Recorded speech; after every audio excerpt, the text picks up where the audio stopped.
Katie. So I think often we sit down there and we look up and we see all these polished talks and we think, I could never do that, or I would never be as good as that. So I wanted to kind of give you a bit of a behind the scenes and show what kind of all the prep that goes into it. So hands up if you've ever signed up for something and then on reflection thought, why the hell have I done that?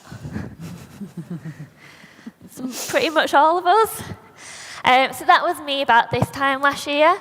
So during the Confidence Collective, as Becky mentioned, I said that I would do a talk on imposter syndrome at an online meetup, which is like a little mini conference. It was in the middle of lockdown, so it was all online, and it was in about 6 weeks, so I was like, oh, loads of time, yeah, it'll be fine. However, I'm the queen of procrastination, so I just didn't look at it. The main reason for this was that it was quite a personal topic, and making a start on that talk made it feel very real. It felt very much like you were stood on the end of a cliff and I couldn't literally move my feet. I couldn't write anything or say anything. So I kept putting it off until I couldn't put it off any longer. So it came to the day where I just had to get something down. And I just couldn't. I couldn't write anything, say anything. So I thought, well, I'll go and try and work in a different room in the house. So I went downstairs and I spotted my cat. And at that moment in time, I still believed that it desperately needed brushing. So I went and brushed the cat. But all that did was, whilst I was doing it, I still knew that I wasn't doing what I was supposed to be doing. So all the time, there was just panic building and building of time's going on, I'm wasting time. I knew I was wasting time, but it felt all right. It felt a bit better than actually doing, like sitting down and facing it. So that panic built, and I needed some fresh air. So I went outside, and the air hit me, and I just kind of broke down, started crying. And this is when my boyfriend found me. So I think he'd come down to check up on me, that I was doing what I was supposed to be doing, found me outside crying, and dragged me back in the house saying, Katie, you can't stand outside crying, you look like a weirdo. So I'm not sure I agree with him, but brought me back in, and he calmed me down, and he got me to the crux of, I just wanted to help one person. I wanted to make sure that one other person didn't feel like I'd felt and didn't go down the rabbit hole of imposter syndrome like myself. So I sat down and I thought, right, I've written blog posts before, I'll write a blog post about it, and if the worst comes to the worst, I'll just read that out. So I got it down, had something to go in with. The day of the talk came, and as I said, it was all online. So I sat down at my desk in my office where I'd been all day, opened my laptop, and the talk itself, I can't remember too much about it. It was a bit of a blur, but I got it out. And as I finished and I stopped sharing my slides, I just saw all these faces smiling back at me. And a few people that I knew were there with giving me thumbs up. And the bonus of doing it online and on Zoom was that straight away I could see all the comments coming in. And people were saying how much they'd resonated with me, that they'd take some of my points on board, how they'd felt like that too. So straight away I knew that I'd achieved my goal and actually I'd helped more than one person. And that sense of achievement and feeling proud of myself was like nothing other. I'd actually done it, and me being vulnerable of my story had helped someone else. So following on from that, as Becky said, the call for the conference came out, and I thought, maybe I can help more than one person again. So I signed up, and I'd actually put myself down to do the imposter syndrome talk again, and this one. They picked this one that hadn't been written. So it's kind of back to square one, but I thought, right, this time I'm not going to get back into that same panic. I'll give myself a bit of accountability. So myself and another colleague who's speaking this afternoon, we booked in fortnightly catch-ups. And I have someone there to make sure that from January, yes, it was in 3 months' time, but we'll catch up every fortnight and talk about it. And just before Christmas, it got announced on LinkedIn, so they did the post with the little bio, and it suddenly felt very official and real, so I took a screenshot of it and sent it across to my mum. who then proceeded to send it on to every family member, friend.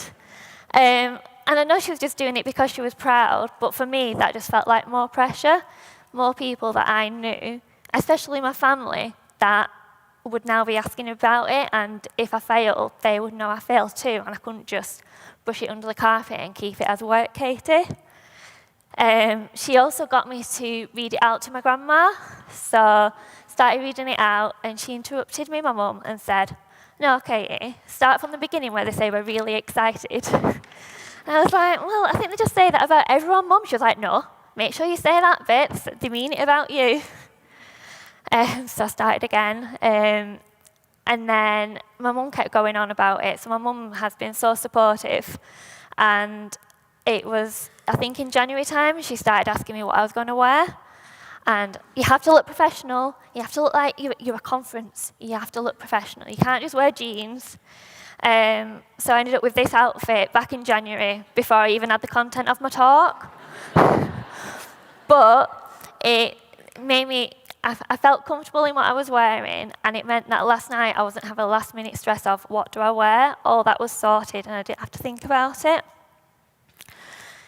In around February time, we had our initial run through, and the day before I started writing it, so I had very bare bones of it.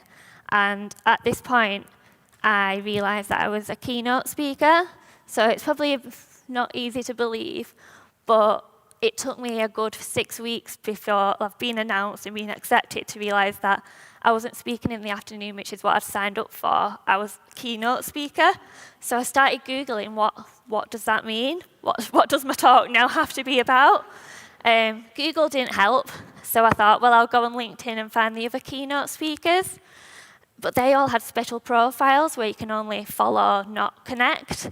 So straight away I started thinking, I shouldn't be here. Like, why am I doing this? I'm not a big fancy person. But I noticed that was that imposter syndrome, and I was very much doing like negative self-talk, and I thought, that's not going to get me anywhere. The organisers wouldn't have picked me if they thought I would fail, because then the conference would fail, and they don't want that. So I squashed that down and I got to it. So I had a bit of something to go in with. I got into work the next day, and I thought I was just doing it to me, the other colleague, and our boss. But every man and his dog seemed to have heard about that I was doing this run through and wanted to come along. And again, they were just doing it to be supportive. But for me, that just created more pressure, because I knew I didn't have a beginning and I didn't have an end, and I had a bit of a woolly middle. And I just thought, I'm going to stand here and look like an idiot in front of all my friends and colleagues. So I did what I do best, and I went and hid and cried in the toilets. Calmed myself down, came back out, and I did it. And I was so proud of myself for just getting through it. And I got some good feedback, and I now knew that I had about 5 minutes worth of content, so I needed to double it, but I had that stake in the ground. And then 2 weeks ago, I was still kind of avoiding practicing.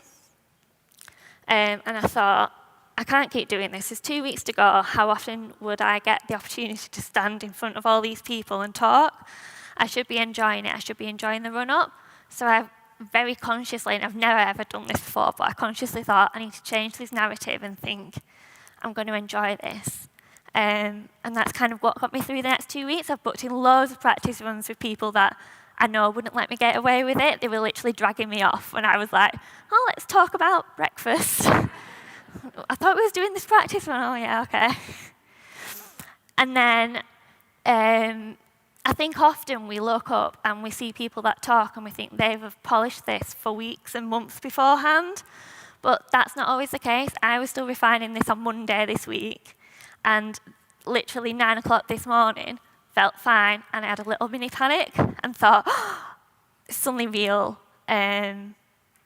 What am I doing? I can't get out of it. Felt so sick, but we came on, and then you see them 3 little girls, and if they can do it, we can do it.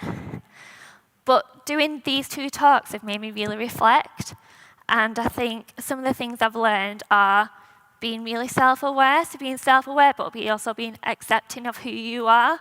I know I'm a procrastinator, and now I accept that, and I can work with that and know how to get around that. So making myself accountable. Putting things on LinkedIn, as much as it meant that people kept going, how's your talk going? Have you done this? How's this going? It meant that it was always being there, reminded, and people were asking me about it, so I couldn't hide. I do overthink. I'm probably always, if I step outside my comfort zone, going to have that meltdown at some point.